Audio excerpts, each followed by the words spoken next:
بہت بڑی تعداد میں بیرون ملک سے لوگ آئے، اور ہم آپ سنتے بھی رہے، سوشل میڈیا پہ بھی اس طرح کی چیزیں رہیں، جب ان کو اسکریننگ کی جاتی رہی تو کچھ لوگوں نے ان جن میں شبہ تھا کہ انہیں کورونا وائرس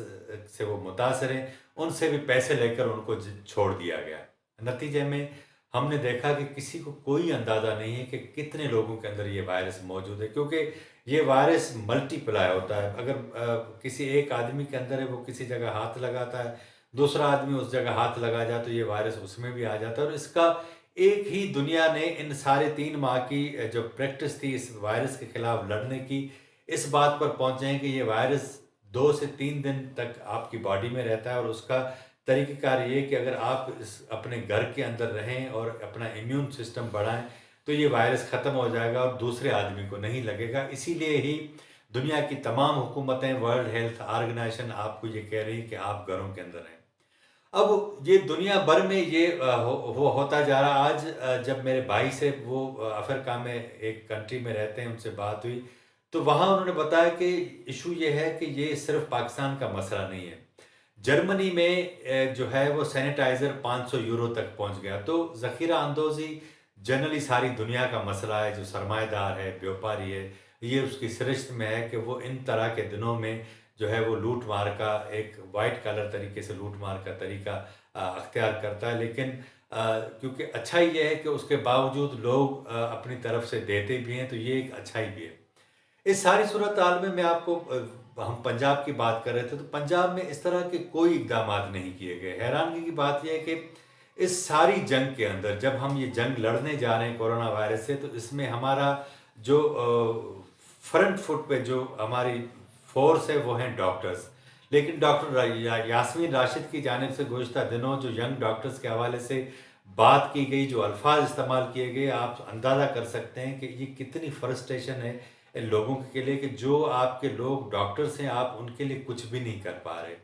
یہی صورتحال آپ اندازہ کریں کہ پیمز ہاسپٹل ہے، یہاں ڈاکٹروں نے پریس کانفرنس کی، لیکن آج تک عمران خان صاحب ویسے شروع والے دنوں میں، جب ابتدائی دنوں میں وزیر اعظم ہوئے، تو پولی کلینک بھی چلے جایا کرتے تھے، پیمز بھی چلے جایا کرتے تھے، اور سوشل میڈیا پہ ان کی باتیں چلتی تھی۔ لیکن آج اتنے دن ہو گئے ہیں، وہاں انہوں نے کوئی 10 جو ہے وہ آئسولیشن کے وارڈ بھی بنائے، لیکن اس کے باوجود حکومت کی طرف سے کوئی بھی ہمیں ابھی تک نہیں بتایا کہ کون سا نمائندہ گیا۔ وزیر اعظم صاحب تو گئے ہی نہیں۔ گزشتہ دنوں وزیر اعظم صاحب ڈیرہ غازی خان گئے تھے، وہاں جس طرح وہ جو لوگ آئے تھے تافتان سے، ان سے بات کر رہے تھے، تو ایک مینجڈ پروگرام تھا۔ ان کو وہ ایک خاتون بتا رہی تھی کہ ہمیں کھانا مل رہا ہے، ہمارے ساتھ بہت اچھے طریقے سے وزیر اعظم بتا رہے تھے وہ چل رہے ہیں، آپ کا بہت شکریہ، وزیر اعظم زندہ آباد۔ لیکن اسی دن صبح کو ایک ویڈیو آئی تھی جو سوشل میڈیا پر وائرل بھی، اور سب نے دیکھا کہ کس طرح وہ لوگ چیخ رہے تھے۔ 2 خواتین تھیں، ان کی میت ہو گئی تھی، وہ کہہ رہے تھے کہ ہمیں جانے دیں، لیکن صرف کیونکہ وزیر اعظم کی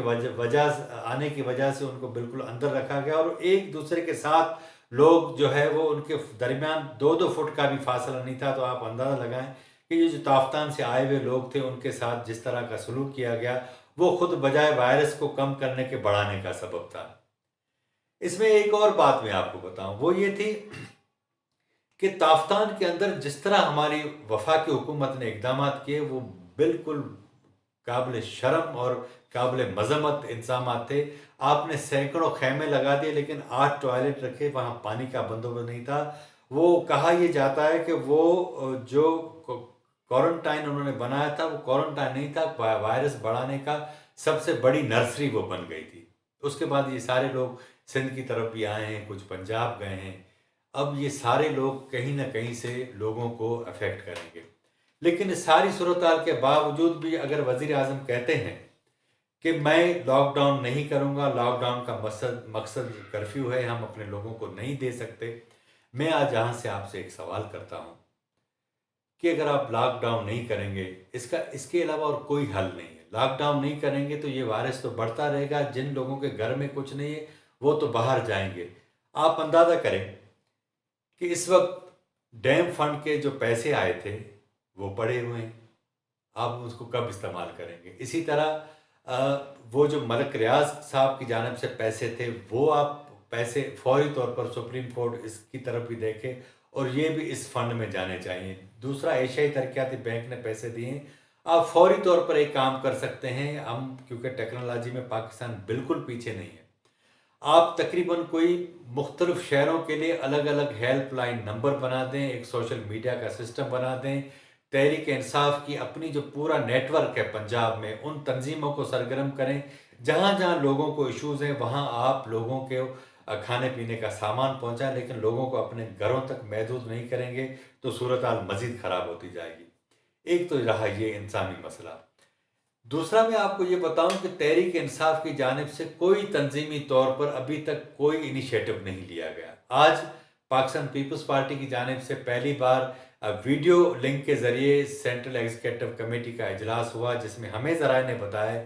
کہ بلاول بھٹو زرداری نے پیپلز پارٹی کی طرف سے ایک فنڈ قائم کیا ہے، جس میں انہوں نے 10 کروڑ روپے اپنی جانب سے دیے، اور تمام پیپلز پارٹی کے وہ لوگ جو بینیفیشریز رہے ہیں اپنی حکومت سے، ان سب کو کہا ہے کہ وہ آپ اس فنڈ میں پیسے ڈالیں، کیونکہ آنے والے رمضان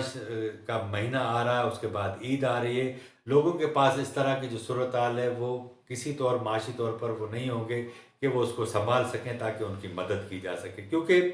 یہ کہا جا رہا ہے کہ یہ وائرس کے جو اثرات ہیں آنے والے 6 سے 7 ماہ تک کسی صورت ختم نہیں ہوں گے،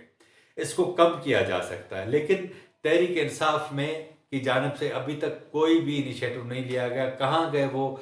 چینی اسکینڈل میں جنہوں نے سینکڑوں اربوں روپے کمائے؟ کہاں گئے وہ آٹے اسکینڈل کے لوگ جنہوں نے اتنے پیسے کمائے؟ ساری کی ساری چیزیں ایک طرف گم ہو گئیں۔ اب ایک ہی طرف ایک ہی بات ہے پورے ملک میں کورونا وائرس کی، اور جتنے گناہگار تھے وہ سارے ایک طرف ہو گئے۔ اب آپ دوسری بات میں آپ کو کہوں کہ میاں شہباز شریف جب وہاں سے ساری صورتحال میں وطن واپس آ رہے تھے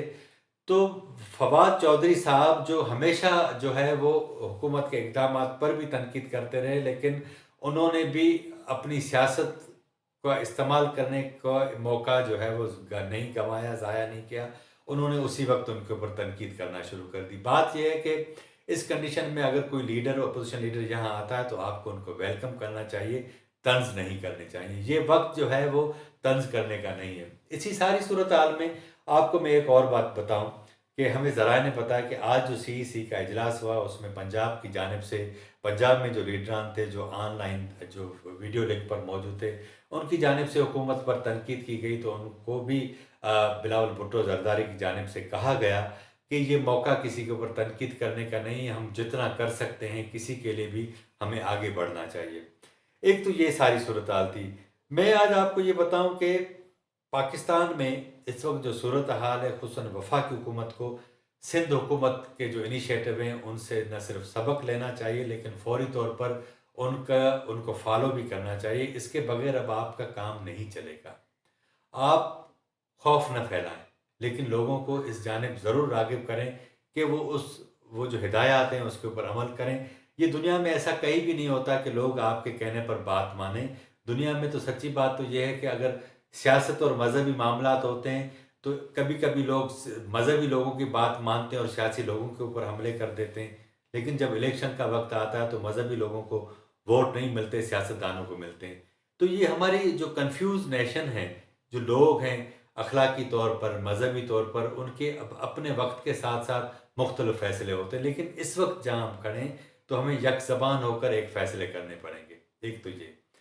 دوسری بات یہ کہ اسلام آباد سمیت پنجاب میں ایک بڑی آبادی جو ہے وہ انتہائی غربت کی سطح پر، اور ایسے لوگ ہیں وائٹ کالر جو گزارتے ہیں جن کا روزمرہ ہی کام چلتا ہے، تنخواہ بھی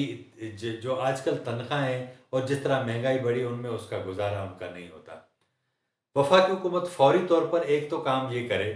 کہ گیس اور بجلی کے جو بلز ہیں اس حوالے سے جو سندھ حکومت نے فیصلہ کیا ان کو فالو کرے، اور وفاقی حکومت کی یہ بھی ذمہ داری ہے، خصوصاً وزارت جو پاور ڈویژن ہے، کہ وہ ہیسکو کو، سیپکو کو اور اس طرح کے جو دیگر ادارے ہیں پاور ڈسٹریبیوشن، ان کو ہدایت کرے۔ میں یہاں وزیر اعظم صاحب کو ایک اور بھی اپیل کروں گا، اور خصوصاً عمر ایوب صاحب کو۔ سندھ میں اس وقت لاک ڈاؤن ہونے جا رہا ہے، 5.5-6 کروڑ لوگ رہتے ہیں وہاں۔ اس وقت ٹیمپریچر ایوریج 31 جو ہے وہ درجہ حرارت ہے۔ ظاہر بات ہے کہ 31 ٹیمپریچر میں آپ بغیر پنکھے کے گھروں میں نہیں رہ سکتے، لیکن بدترین حالت یہ ہے کہ لوڈ شیڈنگ شدید ہو رہی ہے۔ خود بدین سے مجھے مختلف لوگوں نے بتایا کہ